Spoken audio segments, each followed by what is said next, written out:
Okay, so today's video is on how to conduct troop leading procedures, also known as TLPs. So the agenda we're going to cover is an overview. Step 1, receive the mission. Step 2, issue a warning order. Step 3, make a tentative plan. Step 4, start necessary movement. Step 5, reconnoiter. Step 6, complete the plan. Step 7, issue the complete order. Step 8, supervise. And then closing comments and references for you to use in the future. So an overview is just going to be that this is typically conducted at the company level and below, whereas at the battalion and higher is the military decision-making process, also known as MDMP. And then remember that it's the 1/3, 2/3 rule. So 1/3 is conducted at your level, the person making the plan, and then 2/3 for your subordinate personnel, so they can execute and plan their portion. So step 1, receive the mission. The leader receives the mission through either a warning order, warno, an operations order, which is an op order, or a fragmentary order, which is your frago. So the leader analyzes the mission based on your MET-TC.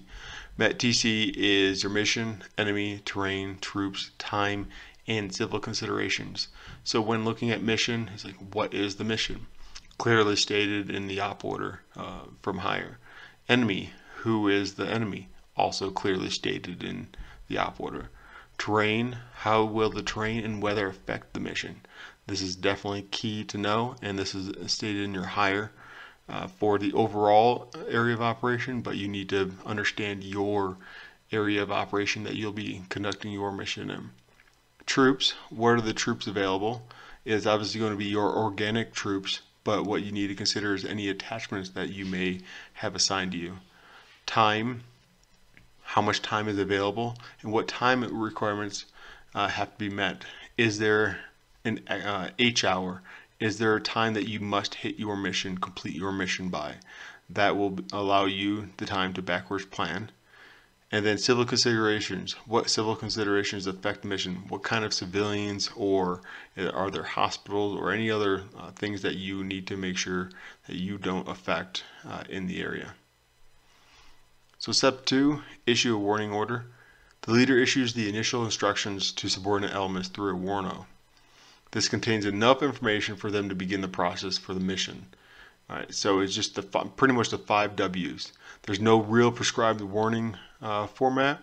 However, the Ranger Handbook offers a phenomenal format, and that will allow you to give more than enough information to your subordinates. However, if you don't receive your information, the information you need in order to conduct your mission, what I recommend is send these as requests for information or RFIs to higher, but you must push out your warning order to your subordinates so they can at least start initiating the plan.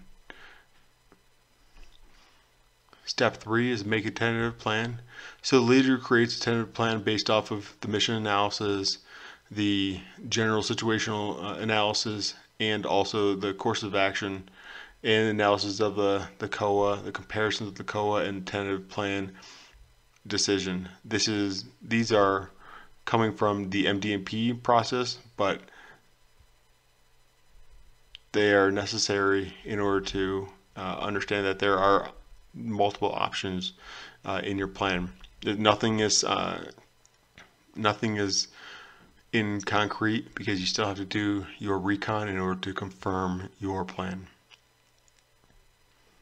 This allows that the leader, once the leader does their tentative plan, this allows them to start any external coordinations, understand how to recon, and may have to restructure their task organization in order to allow for proper movement. All right, step 4 is just your necessary movement. If you do have to rearrange your task organization, this is the time to do it. This step can be done anytime throughout your TLPs. It can be done after receiving the order. If your task order says this portion of your organization is going to be assigned to this other organization, that meets step 4, which is start your necessary movement. Step 5, reconnoiter, also known as reconnaissance. The leader makes personal reconnaissance, time permitting, to verify the terrain analysis, changes with the tentative plan, confirm or deny the route's usability. One of the key things is if the leader cannot get actual eyes on, use a map or satellite reconnaissance. And also, if they are in the AO, the risk to the leader in getting an enemy contact is too high, do not conduct a recon. Move back to the map or satellite reconnaissance.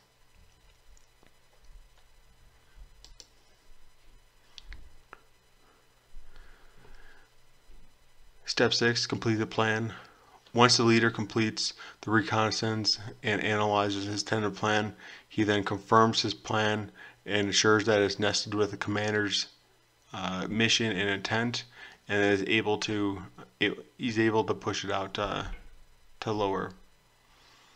Once he pushes it out, the companies and platoons and squads, they typically push out an oral op order.